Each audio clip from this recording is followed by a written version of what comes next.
দেখতেই পাচ্ছ সকালবেলা আমি জানলায় দিয়ে সব ফুলের গাছগুলো দেখাচ্ছি।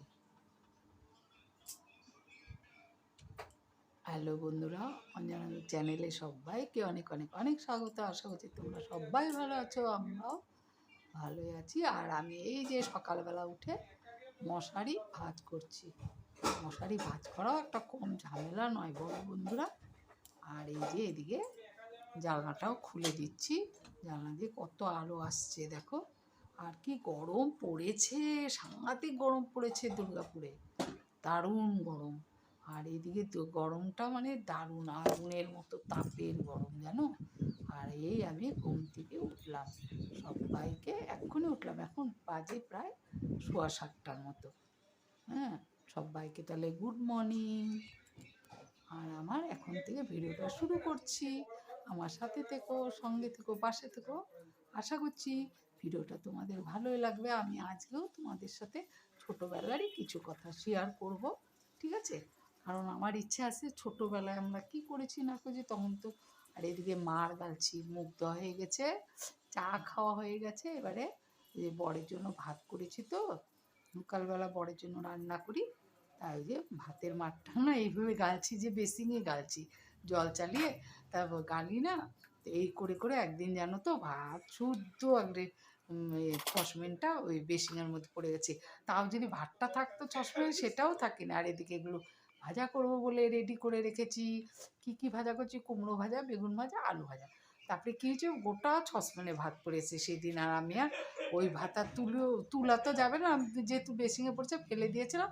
পরে আমি আর ভাতই রান্না করি, যেগুলো ছিল আর এদিকে ভাজা বসিয়ে দিয়েছিলাম। আর যেগুলো ভাত ছিল মানে দুপুরে রাত্রেবেলা পড়েছিল, তো ওই দুপুরে ওইটুকু ভাত আপনার খেয়ে নিয়েছিলাম ভাগ করে। আমি একটু মুড়ি মিশিয়ে খেয়ে নিয়েছিলাম। হ্যাঁ, তারপরে এই যে দেখো ফুলকপি আলু দিয়ে, আজকে তো আমাদের শুক্রবার নিরামিষ, তাই ভাজাগুলো করলাম দেখালাম। আর এগুলো কেটে রেখেছি ডাল করব বলে, মুগ ডাল করব ঝিঙে দিয়ে, আর এই দিয়ে মুগ ডাল করব সবজি দিয়ে আর কি, গাজর, টমেটো, লঙ্কা কেটে রেখেছি। আর এদিকে ফুলকপি আলু ঝোল করে নিয়েছি।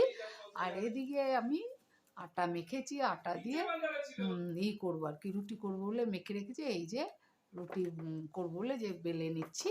তারপর কি হয়েছে জানো, সেই ছোটোবেলার কথা বলতে, আমার বাবা মা মানে আমার বাবা খুব অল্প বয়সে, আগেকার লোকেরা সব অল্প বয়সে বিয়ে করতো না, আমার বাবা বিয়ে করেছে যত সম্ভব 25 বা 26-27 বছর হবে বিয়ে করেছে। আমার মা বলেছিল সব গল্পগুলো, ওগুলো বলছি। তখন বাবা যে আগেকার লোকেদের তো মোজদারির দরকার, তা আমার বাবা বলে সেই কালি দিয়ে মোজদারি, দেখো বেলা হয়ে গেছে এবারে ভাজবো। এটা আমার জন্য ভাজছি আর কি, পরোটা, ছেলেকে রুটি করে দিয়েছি। আমার আবার একটু রুটিটা কম ভালো লাগে, একটু পরোটাটাই ভালো লাগে। একবারে 4টে বসিয়ে দিয়েছি, দেখো ভেজে নিচ্ছি। তারপরে তোমার বাবার 27 বছরে বিয়ে, মার যত সম্ভব 15 বা 16 এরকম হবে বিয়ে করেছে। তো অনেক আগে বিয়ে করেছে। তা আমাদের প্রথম বাবার পোস্টিং ছিল কুচবিহার। কুচবিহার পোস্টিং, ওখানে আমার দাদা আর দিদি জন্ম হয়েছিল মনে হয়। আমার মা এগুলো গল্প করেছে। আর আমি তারপরে ওখান থেকে চলে গেছিলো চিলাপাতা ফরেস্ট, ওই কোয়ার্টারে। আর কোয়ার্টারগুলো এত ভালো ছিল, তখন যদি আমি ব্লগ করতে পারতাম, মানে কী যে ভালো লাগতো, তোমাদের দেখাতাম, তোমরাও ভীষণ এনজয় করতে পারতে আমার সাথে সাথে। কারণ আমি অনেক রকম অনেক কিছু দেখেছি, সব দেখাতে পারতাম। এত যে ভালো ভালো জিনিস দেখেছি আমরা জীবনে, যা তোমাদের কি বলবো। তারপরে এই যে আমি পরোটা তরকারি খেয়ে নিচ্ছি। তারপরে কী হয়েছে, তারপরে বাবা প্রথমে ছিল কুচবিহার, তারপরে ওখান থেকে চলে গেছে চিলাপাতা। চিলাপাতা আবার আমার জন্ম হয়েছিল কোয়ার্টারে, মানে ওখানে ছিল, ওখানে আবার আমার জন্ম হয়েছিল। তারপরে আবার ওখান থেকে চলে গেছিলো জলদাপাড়া। জলদাপাড়া আমার বোনের জন্ম হয়েছিল। জলদাপাড়া থেকে চলেছিল হচ্ছে নীলপাড়া, ওইটাও একটা জায়গা কোয়ার্টারে, ওই কোয়ার্টারে গেছিলো। ওখানে আবার আমার ভাইয়ের জন্ম হয়েছিল, বুঝতে পারলে, তবে হাসপাতালে আর কি। যাই হোক, তারপরে চিলাপাতা আমার নীলপাড়ায় আমার ভাইয়ের জন্ম হয়েছিল। তারপরে আবার ওখান থেকে চলে গেছিলো কোথায়, নীলপাড়ার থেকে মনে হয় চলে গেছিলো ফালাকাটা বেলতলি, না ওখান থেকে চলে গেছিলো টোটোপাড়া। টোটোপাড়ায় আবার আরেক রকম জায়গা, ওইটাতে কি বলবো তোমাকে, দারুণ তোমাদের মানে মজার কথা। ওই যে আমি খেটে বাসন মেজে নিলাম খাবার টিফিনে, তারপরে এই যে চা করেছি, চা খেয়ে নিচ্ছি আমি আর ছেলে। তারপরে ওই টোটো পাড়ায় কী হয়েছিল, এই যে দেখো কী কী রান্না করেছি, শশা, এই যে বেগুন, যা বললাম বেগুন ভাজা, আলু ছিল, তারপরে কুমড়ো ছিল, আর এদিকে সবজি দিয়ে একটা ডাল, আর এদিকে ফুলকপি হলো তরকারি। তারপরে কী হয়েছে ওইখানে, যেখানে এই যে, আর ওখানে হলো টোটো পাড়াতে না কোনো পুজো হয়নি, তো দুর্গা পুজো হতো না, ওটা তো টোটা জাতি না, টোটা পাড়াতে টোটা জাতি, এটা আজকে আমি শেষ না করতে বলো, আরও শুরু করব, তোমরা শুনতে থাকো, খুব ভালো লাগে।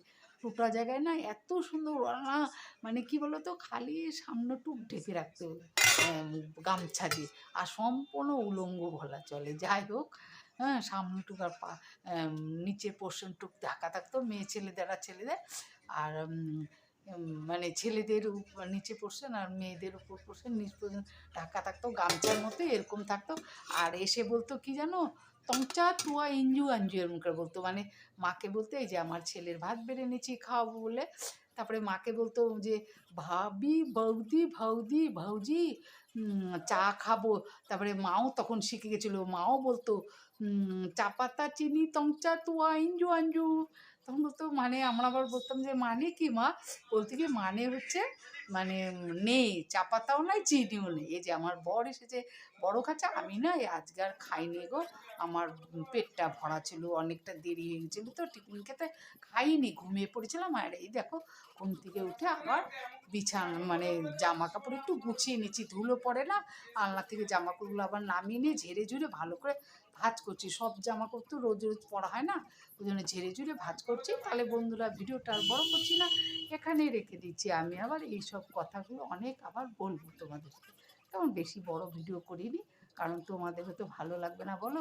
যাই হোক, আমার কথাগুলো তোমাদের ভালো লাগলো অবশ্যই একটা কমেন্ট করো, তাই না? ভালো লাগলেও কমেন্ট করো, খারাপ লাগলেও কমেন্ট করো, আর ভালো লাগলে অবশ্যই একটা সাবস্ক্রাইব করো। ঠিক আছে, রাখছি তবে। তবে আমি আলনাটা কেমন গুছালাম দেখাচ্ছি, দাঁড়াও। আমি অনেকটা ঘুমিয়ে পড়েছিলাম, ঘুমিয়ে পড়ে তারপরে উঠে নিয়ে ভাবলাম যাই একটু আলনাটাও গুছিয়ে নিই, অনেক দিন ধরে গুছোবো ভাবি, জানো তো, তো গুছাতেও পারি না, তাই এই দেখো গুছিয়ে নিয়েছি। তাহলে তোমরা সবাই ভালো থাকো, সুস্থ থাকো।